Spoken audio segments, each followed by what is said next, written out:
What do you think, Marshall? I think the more the merrier. I also think that there ought to be one county chair that's honcho in this whole thing. Ben Jean. Not me, Ben Jean. Okay. That'd be Ben Jean's territory, because she's fabulous. All right, she's up for that? I talked to her earlier, and you know, I was gonna say, I'll talk to you first, but, I really think Ben Jean would do a great job spearheading it. Look forward to working with him. We look forward to working with you. Another thing, the state GOP is going to be having a dinner at the Schoolhouse Hotel in White Sulphur on November the 2nd. I don't know the full details of that yet. I don't know who their speaker is. I don't know any of that yet. But as soon as I find out more, I will let you all know. Beyond that, are there any additional comments for the good part? That would be November 2nd. I don't know the details yet. Okay, 8 counties, the 5 in our districts: Greenbrier, Summers, Monroe, Nicholas, Fayette, Mercer, Raleigh. Did we say any others, Marshall? I'm sorry, I was ready. I wrote it down. Greenbrier, Summers, Monroe, Fayette, Raleigh, Mercer, Nicholas. I don't think if we're going to pull in Raleigh, we might as well pull in that whole senatorial district and throw in Wyoming too. Because Aaron Hatfield has a really good county party, and that's just a hop, skip, and a jump in the armory. Okay. So I think that those 8 counties make up a really good southeastern West Virginia block. McDowell doesn't have a Republican party. Okay. That's a good point, but they just don't have a Republican party. Even though they vote strong. Oh yeah, he used to be a strong Democrat, but how things change. They go very strong for Trump. And you know, Marshall and I've talked a little bit about this.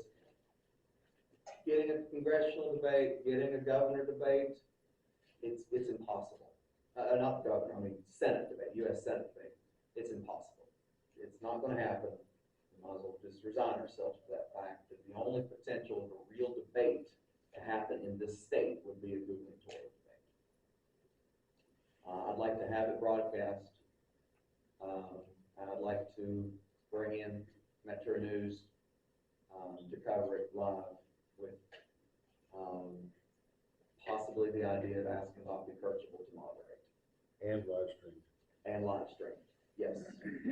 Brandon Steele with Luke Press Online has already agreed that he would do live streaming for us as well. So that would be pretty cool.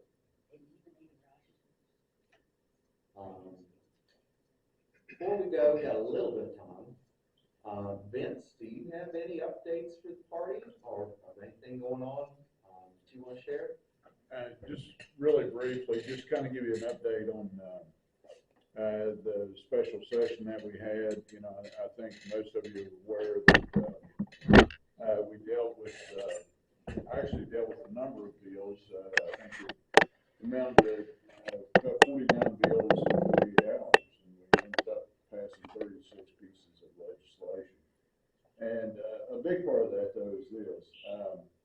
The Department of Corrections bill, which is starting to stabilize that and you know, take care of those people that really needed some help there, and hopefully, and it also included some long-term maintenance on the facilities as well. So that ends up being a really good bill. Also, which is dear to me because I'm a co-chair on the committee for fire and EMS. We did pass some legislation that would support our fire departments and our EMS departments. So that's passed and in the books now. And it's actually part of the general budget now. So that's positive. Staying really involved and engaged in a lot of different things. So we have interims, of course, every month, and we meet for those interims. But we are talking about legislation and how to make West Virginia better every day. The Senate is on the phone with each other and with our committees every day. And so if there's an issue that you want addressed, let us know, because right now is the perfect time for bill drafting, and because we draft bills all day throughout the year. So if there's a piece of legislation that you'd like to have, let us know, and we'll try to work on that. If there's an issue, maybe a public service issue, maybe, we deal a lot with constituent services, anything like that, let us know just as soon as possible. Thank you all, and really appreciate the really great work that this executive committee is doing, and all the committees. We were just talking about the two senatorial districts, the 10th and 11th, and this gubernatorial debate.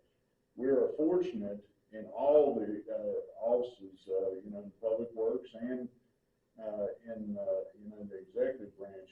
There's a lot of really good candidates. So get informed, attend these events, and really ask those questions that you want the answers to. So, thank you. Thank you.